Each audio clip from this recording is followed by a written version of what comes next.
उत्तर प्रदेश के मुख्यमंत्री योगी आदित्यनाथ ने हाल ही में हरियाणा के सोनीपत में एक ऐसा बयान दिया है जिसके बाद संतों की लाइफस्टाइल पर बहस छिड़ गई है।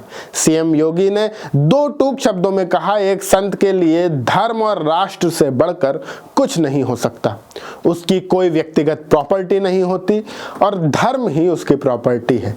सुनने में एक आदर्श वाक्य लगता है, लेकिन उत्तर प्रदेश के प्रशासनिक और धार्मिक गलियारों में इस बयान को किसी और ही नजरिए से देखा जा रहा है। सवाल उठ रहे हैं कि क्या सीएम योगी का यह इशारा उस हाई प्रोफाइल संत की तरफ है जिनका नाम आते ही करोड़ों की लग्जरी गाड़ियां आंखों के सामने घूमने लगती हैं। नमस्कार, मैं शाश्वत सिंह दर्पण और आप देख रहे हैं द देश बोर्ड। सीएम योगी के इस बयान को सीधे तौर पर प्रयागराज के चर्चित संत संतोष दास उर्फ सतुआ बाबा से जोड़कर देखा जा रहा है।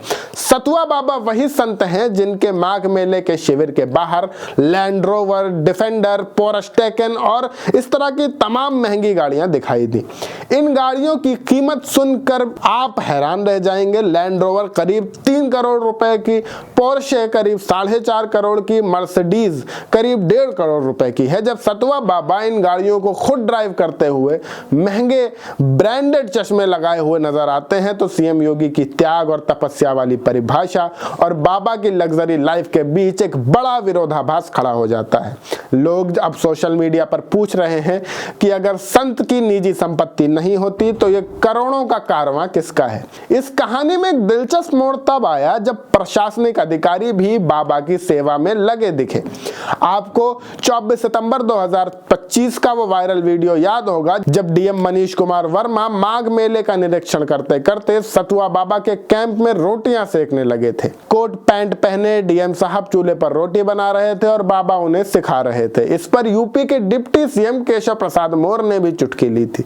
जब वे निरीक्षण के लिए पहुंचे तो उन्होंने अफसरों से तंज कसते हुए कहा, ये जो जाम लग रहा है इसे देखो, सतुआ बाबा की रोटी के चक्कर में न पड़ो। केशव प्रसाद मौर्य का यह बयान इशारा था कि प्रशासन का काम संतों के किचन में नहीं बल्कि सड़क की व्यवस्था संभालने का है। लेकिन सबसे बड़ा सवाल यह है कि सतुआ बाबा और सीएम योगी के रिश्ते आखिर हैं कैसे। वरिष्ठ पत्रकारों और जानकारों के मुताबिक यह रिश्ता दशकों पुराना है। जब योगी आदित्यनाथ सिर्फ सांसद हुआ करते थे, अधिकारी बताते हैं कि कुंभ की बैठकों में जब सीएम योगी नाराज होते थे तो अफसर जानबूझकर सतुआ बाबा को बुला लेते थे ताकि माहौल हल्का हो जाए और उन पर गाज न गिरे। यानी बाबा सीएम और अफसरों के बीच एक बफर का काम कर रहे थे। हालांकि 2023 में जब सतुआ बाबा ने वाराणसी से मेयर का टिकट मांगा तो सीएम योगी ने साफ मना कर दिया। अब योगी के नो पर्सनल प्रॉपर्टी वाले बयान और समाजवादी पार्टी द्वारा शेयर की गई उस तस्वीर जिसमें सतुआ बाबा आजम खान के कंधे पर सिर रखे नजर आ रहे हैं,